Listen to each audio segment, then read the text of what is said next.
Okay, so are you ready to dive into another book? Always. Hit me with it. All right, let's dive into Haunting Adeline.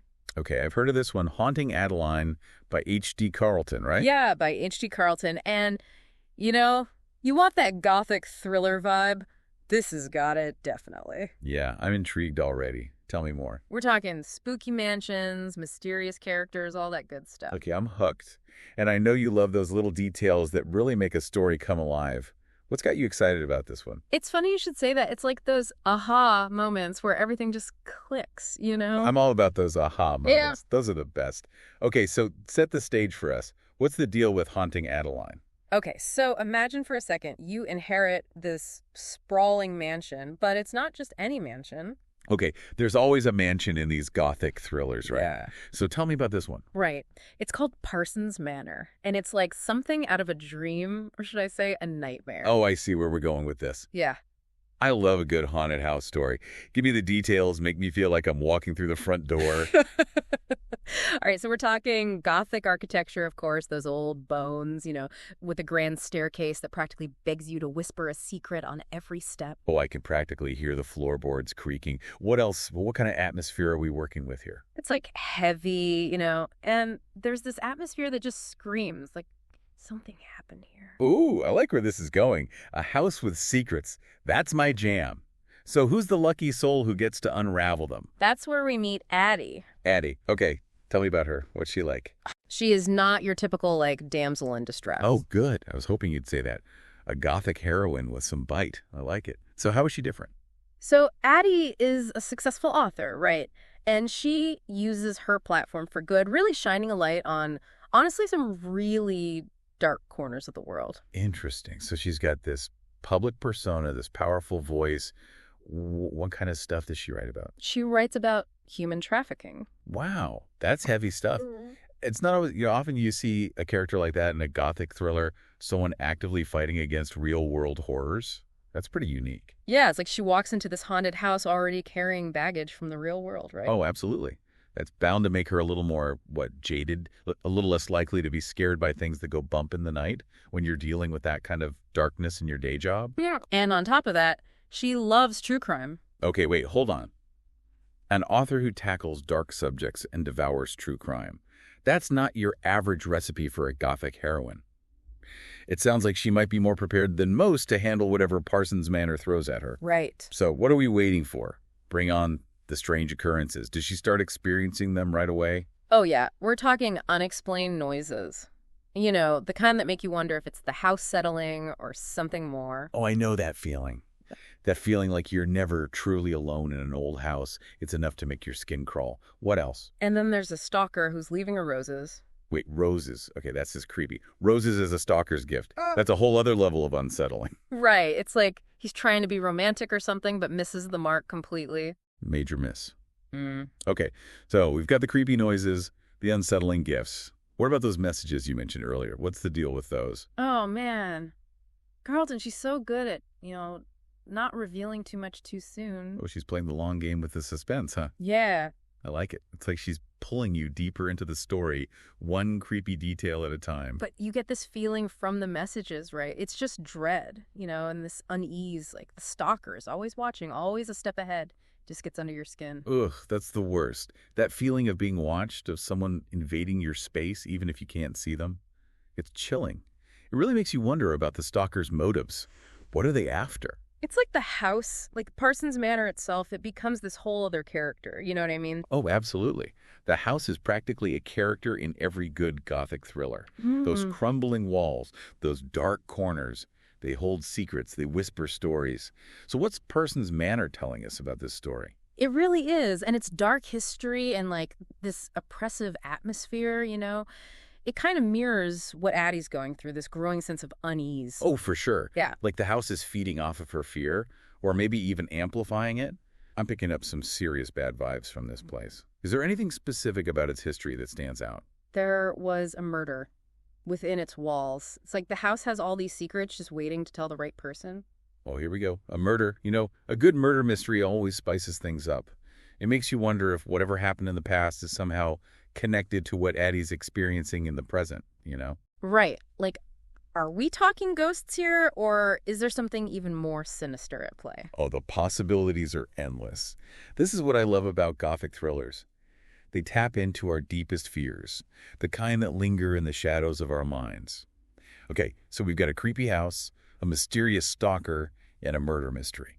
What else could possibly go wrong? I can't wait to find out. It's those twists and turns, isn't it? Seriously. Carlton, she doesn't let you off easy, that's for sure. No, she does not. It's like every time you think you've got a handle on things, something happens. She throws in a curveball and you're left reeling. Totally. What was the first one that really got to you? You know when she reveals about those old diaries?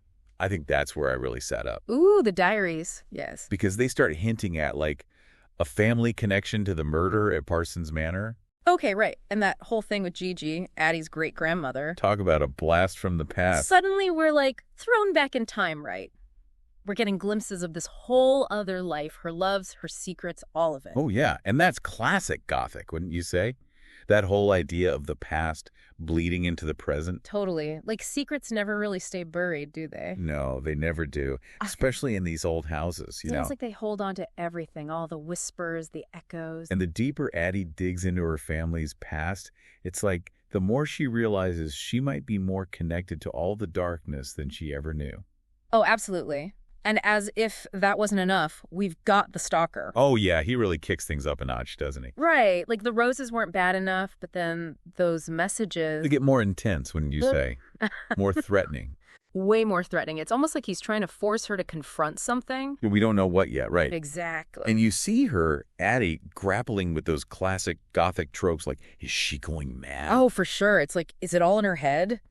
Is there actually something sinister happening? Right. And speaking of sinister, let's talk about this whole secret society thing, because that's where it went from, creepy to straight up terrifying for me. Yeah, well, secret societies, I mean, they're kind of a staple of Gothic thrillers, right? It's true. But this one, it gets real dark real fast. Oh, yeah. And this one is tied to the horrors of human trafficking. We're not just talking about some spooky rituals here. This is organized evil we're talking about. It's like the stakes just get a million times higher when you realize she's not just dealing with ghosts from the past, but this real present danger. And it's connected to these really dark real world issues. I mean, that's where Carlton really excels. Oh, totally. She takes these Gothic tropes, your haunted houses, your mysterious stalkers, and she grounds them in these contemporary issues. And she does not shy away from the tough stuff.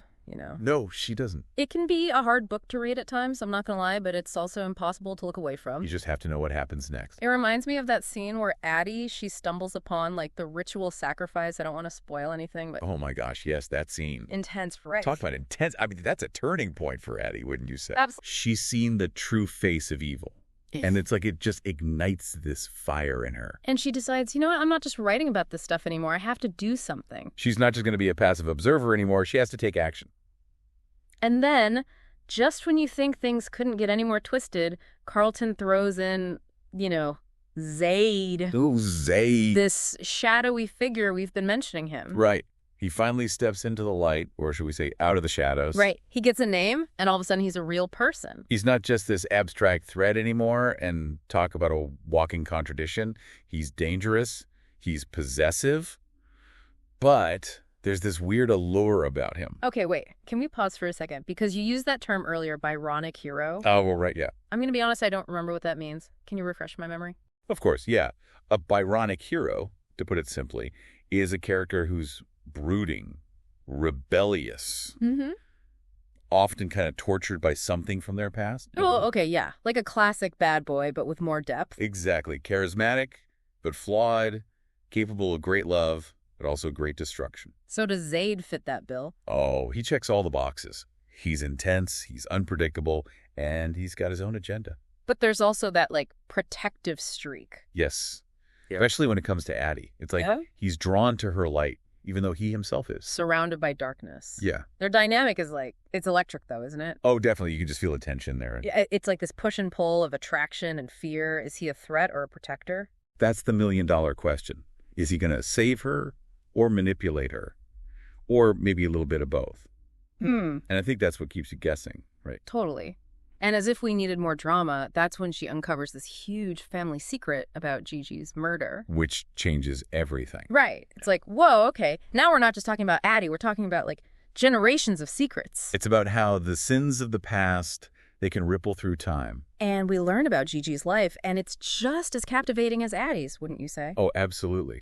And she had this passionate but really dangerous love affair with a man named Ronaldo. Oh, right. Ronaldo. And Ronaldo was wrapped up in something that sounds eerily similar to the present-day society, you know? Very secretive, very powerful, very ruthless. Oh, okay. Now I'm seeing the connections for sure. It's like history's repeating itself, you know? Exactly. And as Addie gets closer to the truth about what happened to Gigi, she's also getting closer to the truth about the society. But she's still got the stalker to deal with. It's like every time she takes a step forward... There's another danger lurking around the corner. Exactly. And it just makes you wonder, like, who is this guy? Right. Is it someone from her past, her present, or could it even be? Okay, wait. Don't even go there. I'm just saying, wouldn't that be a twist? I know, but I'm getting chills just thinking about it. But that's what makes it so good. Right. I need to sleep at night. But that blurring of the lines between the past and the present, between the living and the dead, that's pure Gothic suspense. I know you're right. Okay, but seriously, who is the stalker? Do we find out? You know, it just hit me. We've been talking so much about, like, all these secrets and hidden truths and everything. Right. But there's this whole other layer with Addie being a writer. Absolutely, yeah. It's like she's drawn to it, but also kind of wary of the whole, like, power of stories. That's a really good point. Yeah. Because she uses her writing, right, to expose these horrible things happening, to give a voice to people who don't have one. Right, exactly. But then at the same time, she's trying to figure out her own family's past. Yeah, and using those diaries, writing. Those diaries, which are just like fragments of someone else's story. And they're full of holes. You know, it's not even like a straightforward thing. And that's what I love about Gothic, right? Right. That unreliable narrator. It makes you question everything. Totally. It's like she's constantly reminding us that the stories we tell ourselves, yes, they can be just as powerful, maybe even more so. And just as dangerous, because are they true? We don't know. We don't know. And speaking of dangerous... Oh, here we go. Zaid. Yeah. The way he inserts himself, like, right into her narrative. Well, he does have a way of doing that, doesn't he? He does. Remember that whole little mouse thing? Don't remind me. I still get quills. It's like he's trying to write their story for them. He wants to control the narrative. Right. 100%, yeah. And it plays on those Gothic tropes, right? Yes. This, like, powerful, dangerous man rescuing the innocent woman. Right, exactly that. But does she need rescuing? That's the question. And I'm not going to spoil anything. Spoilers. But that ending. Oh, man. Masterclass in subverting expectations, just when you think you've got it all figured out.